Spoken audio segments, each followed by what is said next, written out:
Field marshal Syed Asim Munir की ज़ेर सदारत कोर कमांडर्स कॉन्फ्रेंस भारतीय स्पॉन्सर्ड प्रॉक्सीज के हाथों हालिया दहशतगर्दाना हमलों में शहीद होने वालों के लिए फातिहा खानी। ISPR के मुताबिक फोरम ने दहशतगर्द प्रॉक्सीज के खिलाफ फोर्सेज की हालिया कामयाबियों का जायजा लिया। फोरम ने इस अज़्म का इजहार किया कि हमारे शोहदा का खून रायगा नहीं जाएगा। पाकिस्तान के अवाम का तहफ़्फ़ुज़ और सलामती मुसल्लह अफ़वाज की अव्वलीन तरजीह है। भारतीय स्पॉन्सर्ड प्रॉक्सीज के खिलाफ हर सतह पर फैसला कुन कार्रवाइयाँ जारी रखना नागुज़ीर है। भारत फितना अल खवारिज और फितना अल हिंदुस्तान के जरिए मज़मूम एजेंडे को मज़ीद आगे बढ़ाने की कोशिश कर रहा है। फील्ड मार्शल ने वज़ीर आज़म के हमरा कामयाब दौरों पर पाकिस्तान के सफारती किरदार की तफसीलात से फोरम को आगाह किया। फोरम को फील्ड मार्शल के तारीखी और मुनफरिद दौरा अमरीका के बारे में ब्रीफिंग दी गई। दौरा अमरीका के दौरान अमरीकी क़यादत को दो तरफा मामलात, इलाकाई और आलमी उमूर पर पाकिस्तान के मौक़िफ़ को आगाह किया। फोरम ने मशरिक़ वस्ता और ईरान की हालिया पेशरफ्त के तनाजुर में सलामती के उमूर का तफसीली जायजा लिया। फोरम ने ताकत के इस्तेमाल के बढ़ते रुझान को एक तरजीही पॉलिसी टूल के तौर पर इस्तेमाल करने पर तशवीश का इजहार किया। यह बदलता रुझान पाकिस्तान के लिए खुद इन्हिसारी की सलाहियतों को बढ़ाने और कौमी इत्तेहाद की अहमियत को नागुज़ीर करता है। बात करेंगे बानी पीटीआई की साबिक अहलिया जमायमा गोल्ड समित ने कहा कि उनके बच्चों को अपने वालिद से फोन पर बात करने की इजाजत नहीं। पाकिस्तानी हुकूमत ने कहा है कि अगर बच्चे मिलने के लिए आए तो उन्हें भी गिरफ्तार कर लिया जाएगा। ये किसी जमहूरियत या एक फाल रियासत में नहीं होता, ये सियासत नहीं, ज़ाती इंतकाम है। सेनेटर इरफान सिद्दीकी का कहना है कि बानी पीटीआई अपने बच्चों को सियासत में लाना चाहते हैं। उनके बच्चे जरूर पाकिस्तान आएं, तहरीक चलाना चाहते हैं तो चलाएं। बानी पीटीआई के बच्चे कानून के दायरे में रहकर काम करें तो एतराज नहीं। उनके बच्चे के आने से कोई तूफान नहीं आएगा। वज़ीर इत्तलात पंजाब आसमा बुखारी ने कहा कि बानी पीटीआई को चाहिए बेटी को भी लेकर आए। सियासत के नाम पर फसाद करने की इजाज़त नहीं दी जाएगी। पीटीआई वाले इस वक्त वेले हैं, उन्होंने कोई ना कोई बात तो घड़नी होती है। एक फितना ग्रुप का काम प्रोपेगेंडा और फेक न्यूज़ फैलाना है। मरियम नवाज दौर की कोई भी ऑडिट रिपोर्ट अभी तक नहीं आई।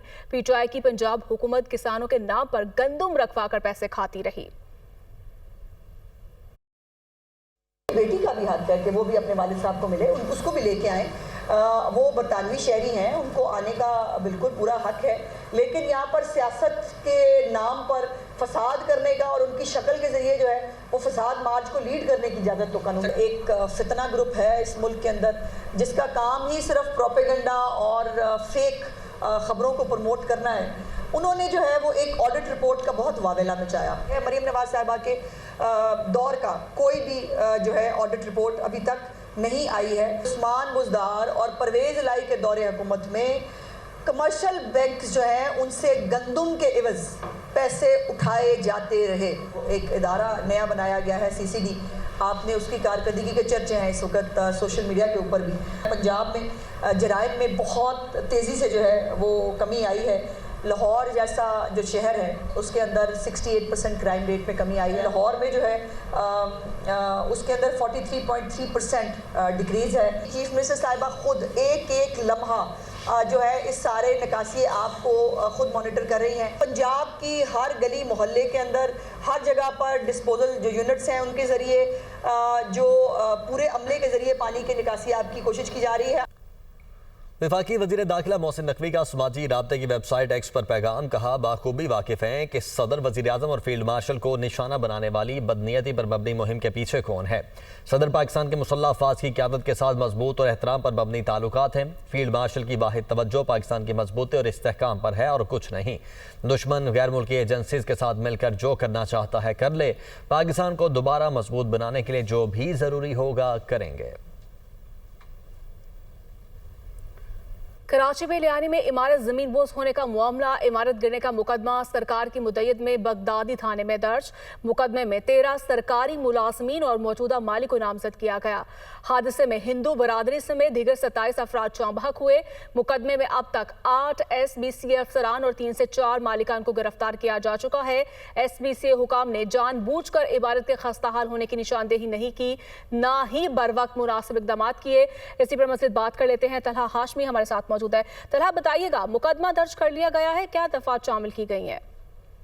जी, फाइनली मुकदमा दर्ज किया गया है। उन पर जो दफा शामिल की गई है वो 322 है जो कत्ल बिल सबब है, 337A है जो कि जख्मी किए जाने की है, 288 की इसमें दफा लगाई गई है। ये इमारत की तामीर में संगीन गफलत और कोताहियों और उसके साथ जो उसकी रिपेयर कर रहा और मेंटेनेंस डाउन है। इसके साथ 217, 218 है जो कि सरकारी मुलाजमीन की जानिब से गलत मालूमात, फेक इंफॉर्मेशन फराहम किया जाना और जो हकायक है उसको छुपाने पर मुबनी है। और ये जो है इस मुकदमे में 14 से ज्यादा अफराद को नामजद किया गया है, जिसमें डायरेक्टर्स हैं 6, एक 2 इसमें डिप्टी डायरेक्टर्स हैं, एक इसमें असिस्टेंट डायरेक्टर है, 2 इसमें बिल्डिंग कंट्रोल के इंस्पेक्टर्स हैं, 2 इसमें रिटायर्ड क्लर्क्स हैं, एक इसका जो मौजूदा मालिक है रहीम बख्श खासखेली समेत दीगर अफराद के खिलाफ मुकदमा दर्ज किया गया है। और जो मेरी बात हुई है पुलिस हुकाम से बताते हैं कि 8 SDC अफसरान को गिरफ्तार किया ठीक है, अफसरान को भी हिरासत में ले लिया गया। बहुत शुक्रिया तलहा हाशमी आपका। कराची में डाकुओं ने एक और शहरी की जान ले ली। सऊदी अरब से अपने वालिद के इंतकाल पर कराची आने वाला 25 साला जिब्रान मुजाहिमत पर डाकुओं के हाथों कत्ल कर दिया गया। रवा साल डाकुओं की फायरिंग से जान बहक होने वाले शहरियों की तादाद 50 हो चुकी है। कराची से शहबाज खान की रिपोर्ट देखिए। शहर कायद में डाकू बेलगाम। कराची के इलाके औरंगी टाउन में 25 साला जिब्रान बेरहम डाकुओं की गोली का निशाना बन गया।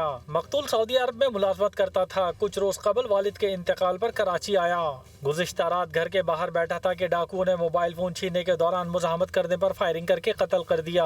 बस अभी 15 दिन पहले वालिद साहब का इंतकाल हुआ था, मैयत में आया था, घर के बाहर यहाँ बैठा हुआ था रात को। बस मोबाइल छीना, उन्होंने फायर किया, गोली मारी है, चले गए। इलाका मकीन कहते हैं कि औरंगी टाउन में डकैतियों की वारदातें मामूल बन गई हैं। पुलिस लुटेरों को लगाम डालने में मुकम्मल तौर पर नाकाम हो गई। ये तो ऐसे लोग आते हैं मोबाइल छीनने के चक्कर में मार जाते हैं। पहले भी ऐसे कैसे कितने वाक़यात हुए हैं, कितने लोगों को मारा है, ऐसे ही चले जाते हैं। तो पूछने वाला है कहाँ यहाँ। पुलिस हुकाम का कहना है कि वाकई का मुकदमा कत्ल और डकैती की दफात के तहत दर्ज करके मुल्जिमान की तलाश शुरू कर दी गई है। वज़ीर सकाफत और सियाहत सिंध का अदाकारा हुमैरा अस्कर की तदफीन कराने का फैसला। सैयद जुल्फ़िकार अली शाह का DIG साउथ से रब्ता। कहा, अदाकारा हुमैरा अस्कर के वरसा तदफीन नहीं करते तो महकमा सकाफत वारिस होगा। सूबाई वज़ीर ने डायरेक्टर जनरल कल्चर को मामले पर फोकल पर्सन मुकर्रर कर दिया। पुलिस सर्जन डॉक्टर समिया की जानिब से कहा जा रहा है कि DNA और केमिकल एग्जामिन के लिए नमूने ले लिए गए। पुलिस हुकाम के मुताबिक हुमैरा की लाश मुमकिन तौर पर 6 माह से जायद पुरानी लगती है। हतमी हकाइक मेडिकल रिपोर्ट में सामने आएगी। हुमैरा के फोन रिकॉर्ड में भी आखिरी कॉल्स और मैसेजेस 2024 के हैं। अदाकारा के फोन मैसेजेस सितंबर और अक्टूबर 2024 के हैं। घर की बिजली भी काफी अरसा से कटी हुई है। गवर्नर सिंध का कराची में मुर्दा पाई गई अदाकारा की तदफीन के इंतजाम करने का ऐलान। कहते हैं कि सिंध के दीगर शहरियों की तरह हुमैरा असगर का भी भाई हूँ। हुमैरा असगर के लवाहकीन अगर तजहीज़ व तकफीन में शिरकत नहीं करते तो मैं हाजिर हूँ। गवर्नर हाउस कराची के पेश इमाम से कहा है कि हुमैरा असगर की नमाज जनाजा पढ़ाएं। हुमैरा असगर की तजहीज़ व तकफीन के तमाम तरह इंतजाम मैं अदा करूँगा। हम अपनी माओं, बहनों और बेटियों की इज्जत और नामूस की कदर जानते हैं। ये हमारे मुआशरे के लिए सवाल है कि जवां बेटी की लाश दफनाने वाले नहीं। हुमैरा असगर सानिया सभी के सामने है और उसके बाद के जो मसाइल आए हैं, तदफीन के इशूज़ बने हैं, फैमिली की तरफ से बयानात आए हैं, तो मैंने सिंध के जो तमाम शहरी हैं जिनमें मेरी बहनें हैं, जिनको मैं कहता हूं कि मैं सबका भाई हूं, तो बहैसियत भाई मैं ये अपने ऑफिस को हिदायत की है कि उसकी तदफीन के तमाम तर इंतजामात मेरी तरफ से किए जाएँ। हमारे गवर्नर हाउस के इमाम साहब को मैंने हिदायत की है कि वो नमाज जनाजा पढ़ाएँ और बाकी भी तमाम तर जो इंतजामात हैं बहैसियत भाई वो मैं अपने ज़िम्मे लेता हूँ। और तमाम तर अखराजात का भी मैंने कहा है कि मैं ज़ाती हैसियत में करूँगा। और हमारी बहन थी, जो कुछ भी हुआ अल्लाह ताला उनकी मग़फ़िरत करे।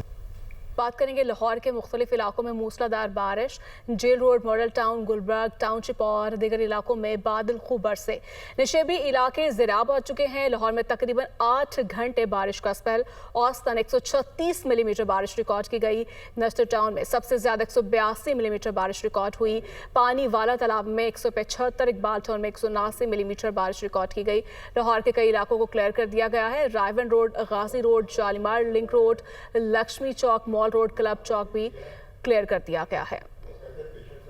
महकमे मौसमियात ने 11 जुलाई से मुल्क भर में मजीद बारिशों की पेशगोई की है। 17 जुलाई तक इस्लामाबाद, मरी, गलियात, अटक, चकवात, जेहलम में गरज चमक के साथ शदीद बारिश मुतवक्के है। गुजरात, गुजरांवाला, लाहौर, शेखुपुरा, सियालकोट में गरज चमक के साथ शदीद बारिश मुतवक्के है और कश्मीर के मुख्तलिफ इलाकों में भी गरज चमक के साथ शदीद बारिश का इम्कान है। खैबर पख्तूनख्वा में शदीद बारिश का इम्कान है, जबकि जनूबी पंजाब के मुख्तलिफ इलाकों में भी बारिश की पेशगोई है।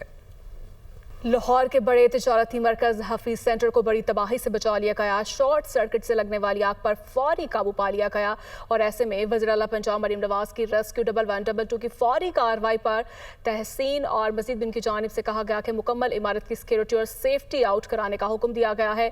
आग लगने के वाक़े के चंद ही लम्हों में रेस्क्यू 112 के अमला हरकत में आ गए। रेस्क्यू 112 के अमले ने शॉर्ट सर्किट से आग लगने के 20 मिनट में कार्रवाई करके काबू पा लिया। फौरी कार्रवाई ना होती तो कारोबारी बरादरी करोड़ों रुपए का नुकसान उठा सकती थी।